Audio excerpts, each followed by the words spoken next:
Magandang umaga mga igan, huli sa CCTV ang pagnanakaw ng 5 suspect sa isang establishmento sa Quezon City. Walang kawala ang mga suspect sa isinagawang entrapment operation.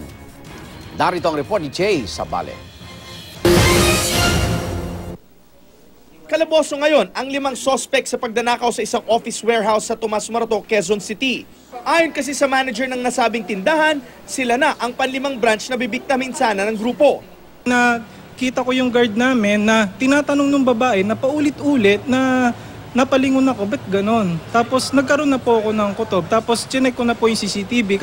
Sa kuha ng CCTV, makikitang pinipigilan ng gwardiya at staff ang mga sospek.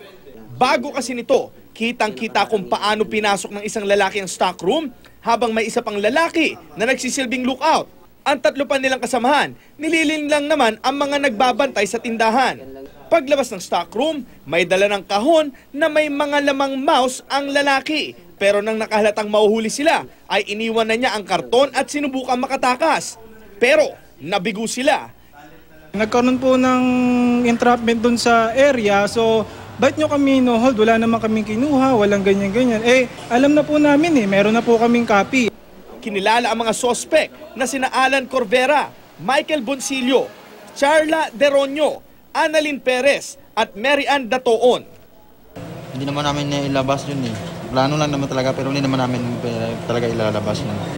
Huli rin sa CCTV ang pagnanakaw na ginawa nila sa Bikutan branch ng tindahan at sa Cavite. Naharap ngayon sa kasong pagnanakaw ang 5 sospek. Ito ang unang balita sa Quezon City.